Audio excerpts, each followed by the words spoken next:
history, no team from Africa had ever reached a semifinal. No team from the Arab world had ever come close.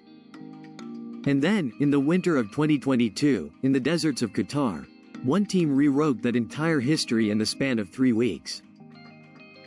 This is the story of how Morocco beat Belgium, Spain, and Portugal, and what it actually took to make a fairy tale real.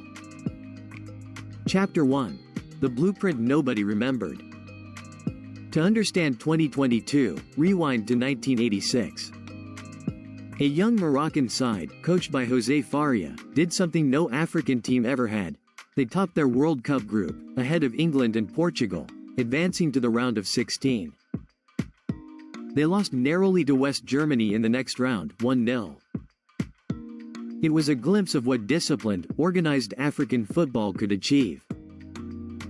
Then decades passed without anyone building on it. Morocco returned in 1994 and 1998, competitive but unable to find the killer instinct. Then came 2 straight tournaments where they didn't qualify at all. By the time they returned in 2018, expectations were modest at best. Chapter 2. Building the Atlas Lions. Which makes what happened next even stranger. Less than 3 months before the 2022 World Cup, Morocco fired their coach and replaced him with Walid Regragui, a relatively unknown Moroccan-French manager with no major international experience. What Regragui inherited was rare, a generation of players raised and trained in Europe's biggest academies, at Real Madrid, Inter Milan, Chelsea, PSG, but who chose to represent the country their families came from rather than the ones they grew up in. Hakimi at PSG. Ziyech at Chelsea. Amrabat anchoring the midfield with relentless energy. Bono, calm and immovable in goal. Individually, talented professionals. Together, about to become something nobody predicted. Chapter 3. The wall no one could break. The group stage opened with a goalless draw against Croatia, the previous tournament semi-finalists. Unremarkable on paper. The foundation of everything that followed. Then came Belgium, ranked second in the world. Morocco shut them out completely, winning 2-0, with goals from Romain Saiss and Zakaria Abaklal. One of the greatest shocks of the tournament. A 2-1 win over Canada sealed first place in the group. Morocco hadn't just survived the toughest group in the tournament, they dominated it. The round of 16 brought Spain, 2010 world champions, who completed nearly 1,000 passes to Morocco's barely 100. And still, after 120 scoreless minutes, the match went to penalties. Goalkeeper Yassine Bounou stopped 2 Spanish penalties outright. A third hit the post. Spain became only the second team in World Cup history to miss every single penalty in a shootout. Morocco, first Arab nation ever in a World Cup quarterfinal. Chapter 4. Toppling Ronaldo. The quarterfinal brought Portugal and Cristiano Ronaldo, playing in what most assumed would be his final World Cup. In the 42nd minute, Youssef En-Nesyri rose above the Portuguese defense and headed home off a goalkeeping error. 1-0.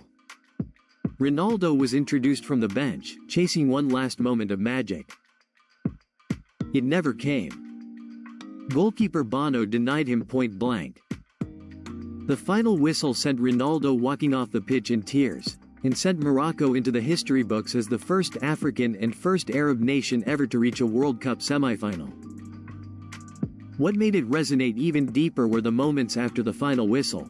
Players running to embrace their mothers on the pitch, prostrating in prayer, turning victory into something deeply personal and communal at once. Chapter 5. The Limit and the Legacy. The dream finally met its limit in the semi-final against defending champions France. An early goal from Theo Hernandez, then Randall Kolo Muani's strike 44 seconds after coming on as a substitute. 2-0. The run was over. A third-place match against Croatia followed, lost 2-1.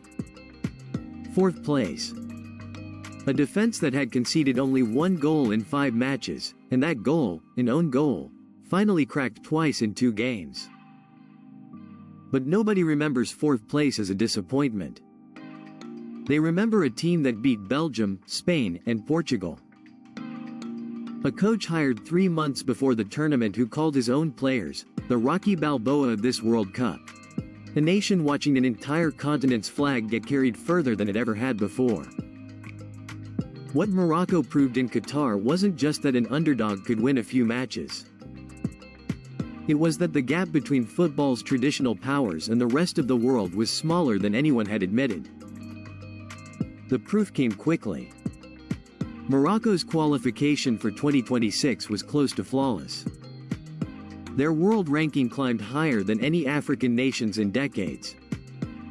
And in 2030, Morocco will co-host a World Cup of its own, alongside Spain and Portugal, the very nations it once stunned. 2022 wasn't a fluke that happened to Morocco. It was a door that Morocco kicked open, and the rest of football is still walking through it.